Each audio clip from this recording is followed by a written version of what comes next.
Good people, how are you? This is Remember Gumare from a company called Memby Holdings. I greet you today. Welcome to our Wills and Testament presentation. Let me just wait for a few people to connect. You can connect, you can share, and you can like our page. Share as much as you can. Share as much as to as many groups as possible.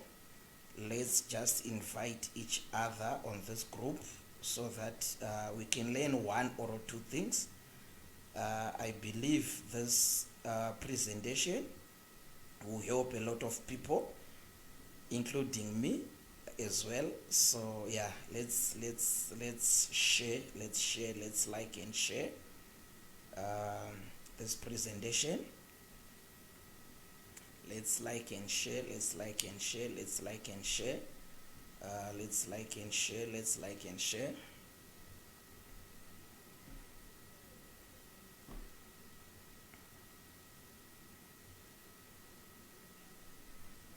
Let's like and share our group. Let's like and share.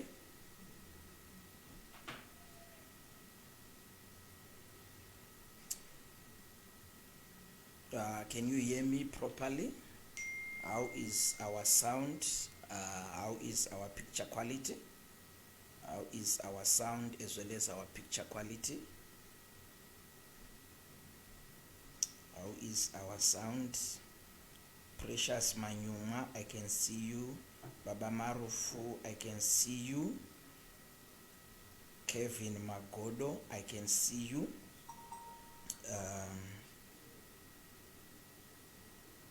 I can see you.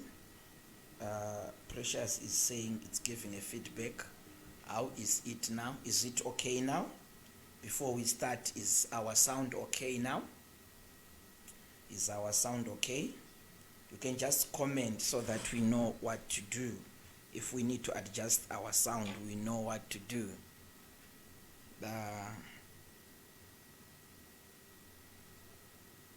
How is our sound now?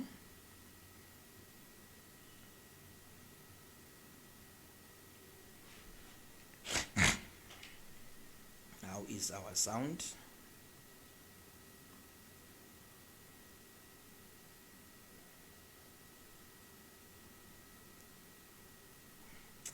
How is our sound? Okay, let's start. My name is Remember Gumare from a company called Memby Holdings. Memby Holdings is an accounting firm based in Braamfontein, Johannesburg. We do accounting, we do risk management, we do business advisory, we do fiduciary services, which is what we are presenting today. We are also chartered governance. We also do tax. We are registered tax practitioners. So we do a lot of things. You can visit our website. We do a lot of things. But today we are going to talk about wills and testament.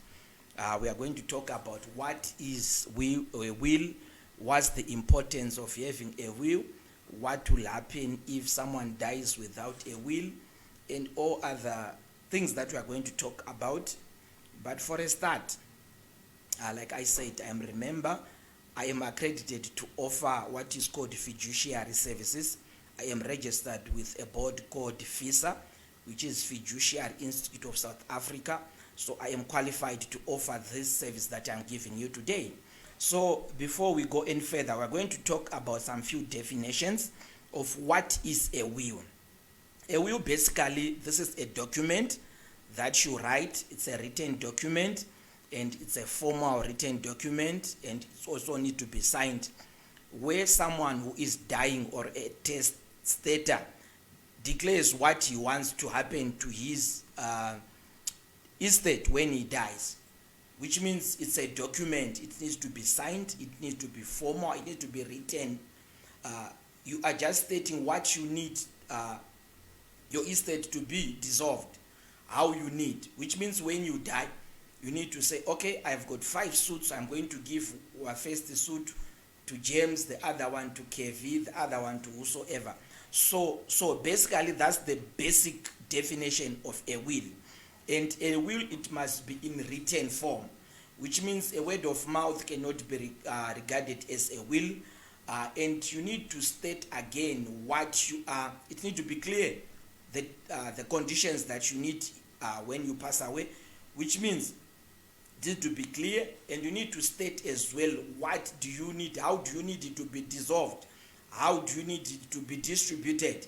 If, let's say, I've got 5 houses, you need to state to say, first house I want it to go to Remember, the second one to KV, the third one to Tino, so and so. So this is the basic definition of a will. Then we are going to talk about what we call A, others they call A. These are people who are legally entitled to collect an inheritance when a deceased person is no longer there, which means when you pass away, you state in your will to say, so and so are the people who are going to inherit whatever I have left. So this is what we call an A. There's also what we call bequest. A bequest is more like it's a special mention to say, I need such and such a thing to go to Remember, which means you are stating that act of stating. That's what we call bequesting. You are stating to say, such and such an asset needs to go to so and so. Whilst we are talking on there are what we call also a deceased estate. Deceased estate, let's say someone passes away today, what is left is called what is the deceased estate. Let's say I pass on tomorrow, whatever I leave, it's called a deceased estate, which means if someone passes away, whatever he or she owned before she passed away, that's what we call a deceased estate. In terms of South African Revenue Services, you need to register a deceased estate with South African Revenue Services or SARS, which means if someone passes away, you need to register now to say, Remember Gumare has passed away, but a new taxpayer comes in form of a deceased estate. Then there is what we call an executor. An executor is someone who comes in and administer. Let's say you have passed away, whatever you leave behind your deceased estate, there is supposed to be someone who distribute or who administer to make sure that whatever you stated in your will goes to the right people. That's what we call an executor.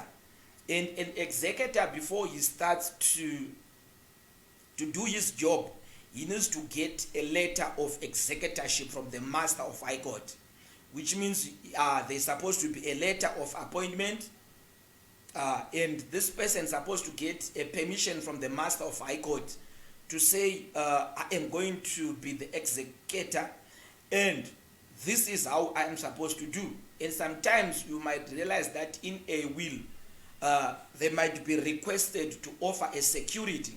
In a security, we are saying the executor now is having a security, is furnishing the Master of High Court to say, I'm going to do this to my best possible abilities.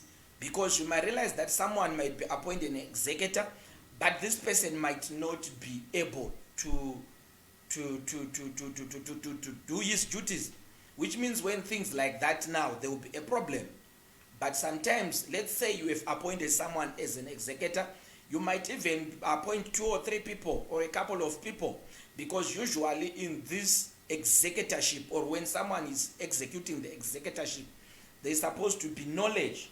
So there's supposed to be knowledge. Then there is what we call a legatee. A legatee is anyone who stands to benefit from a deceased estate. Let's say I have passed on, then I'm saying so and so are going to inherit. But let's assume that that will now is contested and it is declared invalid will. That's where the legatee comes in, because it's someone who is supposed to benefit out of a will, but initially he was not part of the heir or of the beneficiaries. Then there is something we call a deemed property. A deemed property, these are assets that did not exist at the date of death. These might include life insurance policies. Let's say I pass on today, God forbid, but let's say it happens that I pass on today and I had a life policy maybe with Old Mutual or with whatever, Standard Bank or whatever bank. That life policy becomes a deemed property. Remember, I had my property to say I am staying at 808 Management House, that's my house. But on top of that, those deceased that life policy becomes a deemed property. Then there is something we call fideicommisum. This is a provision in a will where we are stating that someone will inherit a property on the condition that if he passes away, it will go to someone else. Let's say I have left a house to Kevin Magodo. I say, Kevin Magodo, you are going to inherit my house in Winchester Hills. But in the event that you passes away, Tinotenda Miguel Njanji inherit, then it becomes fideicommisum, which means it's a provision in a will where we are saying you inherit on the basis that if something happens, someone else will inherit it. Or we say in the event that you passes away, someone else will inherit it. Then there's something we call guardian fund. This is a fund which is responsible for receiving and managing money on behalf of someone who is not legally incapable. Let's say there are kids in the family, or you have a will, but when you pass away, you have got kids, or someone who is unborn, who is a minor, or someone who is, let's say, mentally challenged. You are leaving that person is supposed to inherit something from your will, but that person now, because he can't manage it, because maybe he's a minor, or is unborn, or is not mentally stable, that's where the guardian fund now will be running the fund. The guardian will be running that fund on behalf of that person. There is something we call, or again, we are talking about definition here, intestate succession. If someone dies without a will, we call that person has died intestate, right? This is when someone passes away without a will, or if the will was there but it was contested and you realize that it was declared invalid. So in such a case, we say that person has died intestate, and whatever they have left behind, it might ended up going to the people who were not supposed to be inheriting them, or who were not initially in the will. And if you check several times in the media, we realize that here in South Africa there is a will which was contested. The case was in the, I think, Maritzburg High Court, where a will was written, but the other part of the family, other people were contesting the will, and the judge had to come up with a verdict to say whether the will was the correct one or it was not correct one. Then there's something we call a joint estate. Let's say people are married in a community of property. You get married to someone in a community of property. Already your will is it's one will. It's a joint estate. Your will is one, which means if I'm to pass away today, my wife automatically, because I am married in community of property, she will inherit 50%. But sometimes people might say, we are not married in community of property, but we want to write a joint will, which means when they write a joint will, it becomes a joint estate. Then there is someone we call a minor child. A minor child is a child below the age of 18. If someone is below the age of 18, we say that is a minor child. From 19 going upwards, we call it a major child, which means if someone is below the age of 18, we can't leave an estate of 200 billion to such a child because still a minor. He can't inherit that, also is the owner, but he can't inherit that. That's why now maybe we'll create a trust. That's why now the guardian fund issue that we've spoken about comes into play.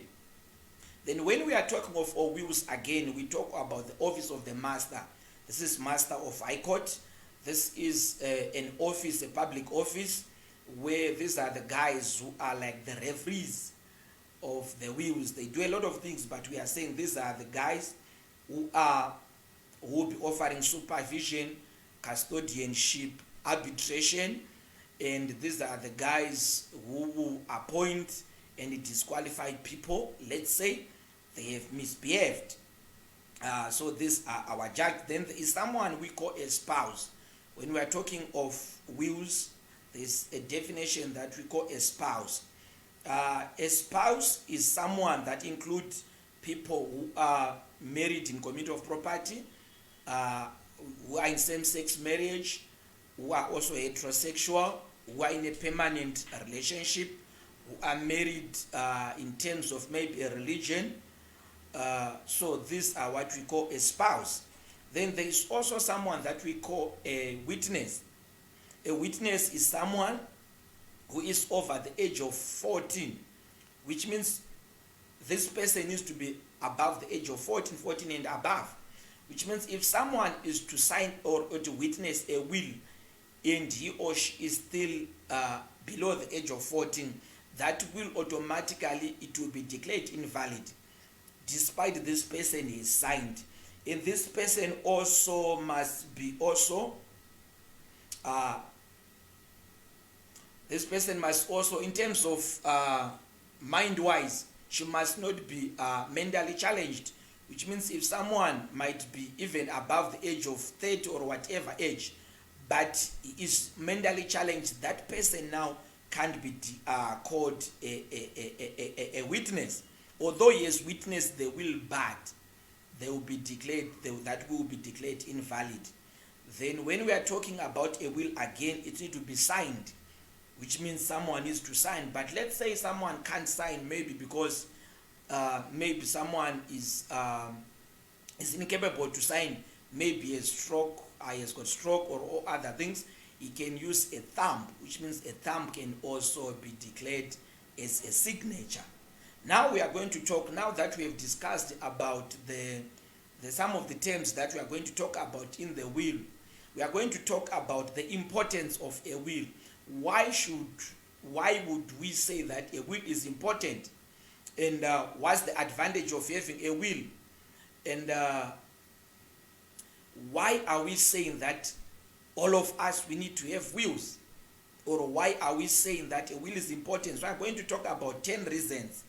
The first reason we are saying the importance of a will, we are saying you decide how your estate is going to be distributed, which means in the will you need to decide now to say how my estate is going to be dissolved, which means the first thing is you decide who is going to inherit in your will. If you don't want people to inherit your will, you can state it in your will. No, to inherit your estate, you can state it in your will to say, I don't want someone to inherit part of my estate. But remember, because let's say someone is married in community of property, this person automatically becomes 50% owner of the estate. Number 2, I said you decide who will take care of your minor children. Let's say you have passed on and you have got children. In the will you state now to say so and so is gonna be my guardian to my children, which means that's where the issue of guardian fund now comes into play, which means you are stating to say so and so is gonna be guardian to my children. Number 3, you avoid lengthy probate. You avoid, by writing a will, you avoid a lengthy probate or the validity. Because every time, let's say you pass away, that will, there is supposed to be authentication.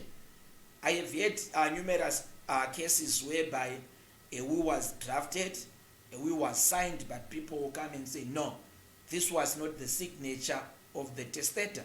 This was not the signature of the deceased. Which means now, when you have got a will, it becomes easier. The process of validating that will becomes easier. Then also, the fourth reason I say we minimize estate taxes. Let's say before you die, you say, so and so is going to inherit this house, so and so is going to inherit my car, so and so is going to inherit my company, which means now the estate duty will be minimized on the deceased estate. Remember, because we've pushed the who are supposed to pay is now being pushed from the deceased to the beneficiary, right? Number 5, we say you decide who want up the affairs of your estate, which means now we have mentioned that executor, you are deciding now to say, remember, Kumare is gonna wind up my estate, which means now you are deciding who will be your executor. But normally, let's say your will is less than 250,000 rand here in South Africa, you don't need to appoint an executor. That will is straight. Remember, again, you can appoint even lawyers, you can appoint Memby holdings, you can appoint insurance companies, you can appoint anyone to be an executor. But remember, these people, they need to be knowledgeable of how they are going to do it. Right? Number 6, we said you can disinherit individuals who would otherwise stand to inherit. Let's say in my will I have written Kevin Magodo was the initial person to inherit my house in Santin. Then somewhere with Kevin we fight. I can decide to change. So which means in the will now you can decide. You can remove people. You can appoint other people. You can remove. It's up to you. And no one will say why. No one can fight to say why have you chosen Kevin and you have left Tino. Then the 7th reason I said you make gifts and donations. In South Africa we say someone is allowed to donate for a maximum of 100,000 per year, which means you can donate up to 100,000 per year. Then if someone is donating from 0 to 30 million a year, you are taxed at 20,000. But if you decide to donate anything more than 30,000, you will be taxed at a rate of 25%. I hope whatever we are saying you can hear it. Then the 8th reason we are saying you avoid greater legal challenges. When you have drafted a will, you can avoid greater legal challenges. Wills are fought. Yesterday I was listening to a certain conversation which was going on the radio. I realized that a father passed away here in South Africa in Gauteng, but he didn't have a will. Now his wife and child were fighting, which means now there was a war between the wife and his child, which means now they were saying that because the wife now of the deceased, she was the one who was calling on radio, say, hey, I am not in talking terms with my son. Why? Because the father died without a will. So you can avoid these legal challenges. The 9th reason I am saying, because you can change your mind anytime. You can decide to change your mind to say, oh, I return so and so is supposed to inherit. Then you can change everyone. It's up to you. You can change. No one can challenge you to say, why have you changed your mind? You can change your mind.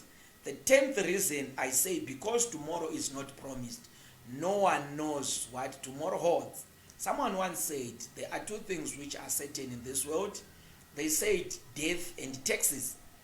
So no one knows what tomorrow holds. So some people don't have wills because they are saying they will live forever. Let me tell you, brethren, you can pass away anytime. God can come and just take you home. So you always need to prepare, always need to prepare. So I don't know if there are people who have got questions. So this is the part one of the importance of the will. So I don't know if there are people who has got questions. The next week we are going to talk about who is competent to make a will. We are going to talk about who can help you to draft a will and what's the wills checklist. Then we are also going to talk about a lot of things. Wills checklist. We are going to talk about also naming your beneficiaries, who can be called a beneficiary, where to keep your will. We are going to talk about how you can appoint an executor and what rate does an executor charges. And so those are some of the things that we are going to talk about this coming week. I don't know today if there are people who has got questions, but this is the part A of the wills. We don't want to make it long. This is our first time, so we don't want to make it long. Just keep it short so that we don't also disturb people. I don't know if there are people with questions. I don't know people who has got questions. Maina Chaira Gumare, my wife, I can see you. James, I can see you. Patience Majonga, I can see you. Mama Precious Manyung, I can see you. Baba Nanga, Baba Kabaira, Maininiru Tembo, I can see you. Apostle Musunduza, man of God, I can see you. Ngoma Kevi, I can see you. Pastor Mazwananga, I can see you. Pastor Chirume, how are you, man of God? I can see you. My principal leadership, Mr. Maluleka, I can see you. Nelson Nyson, I can see you. My mining all the way from Dubai, I can see you. Chieza Madiri, I can see you guys. Thank you so much. So I don't know if there are people who have got questions. We have got questions. Banini Kelvin, I can see you. Baba Moyo, Jonathan, I can see you. I don't know if there are people who have got questions. So that before we conclude today, we have got questions. But let me tell you, my friends, my colleagues, we need to have wills, guys. Sometimes some of us, we are not made in committee of property. We realize that sometimes you pass away and there will be wars in the family. Your brother from Zaka, if it's me, my brother from Headlands will be saying, no, Maina Chaira Gumari, he cannot inherit.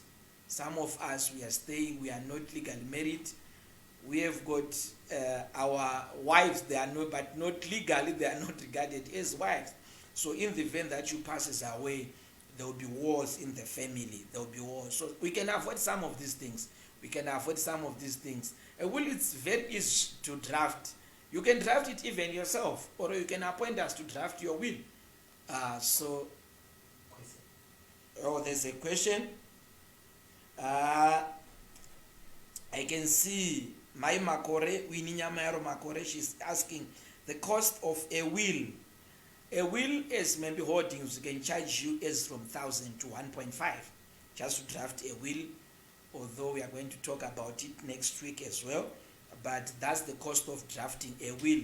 You can draft it yourself, but you need only to make sure that it has got the required terms and conditions. Because sometimes you may draft a will only to learn that, only to find out that it's declared invalid. My Guru Wangu, Nyasha Gombaruma, I can see you. So yeah, so these are some of, there's a comment here. We take things for granted. Thank you, Pastor Maziwananga. Yes, sometimes we take things for granted. We just say, no, we won't die. But I remember, even in the Bible, I'm a Christian. Jacob, when he about to die, he had to bless his children. So and so, he was to declare things. So we can say somewhere, he had to leave them with something. So let's say something is to happen to us today. You might realize that you might leave your children in deep trouble. So thank you, good people. For more information, just visit our website, www.membyholdings.com. We are also on Facebook. We are also on Twitter. We are also on Instagram. We are also on LinkedIn. Thank you so much. May God bless you. See you next week when we are talking about the part 2 of the wills and testament.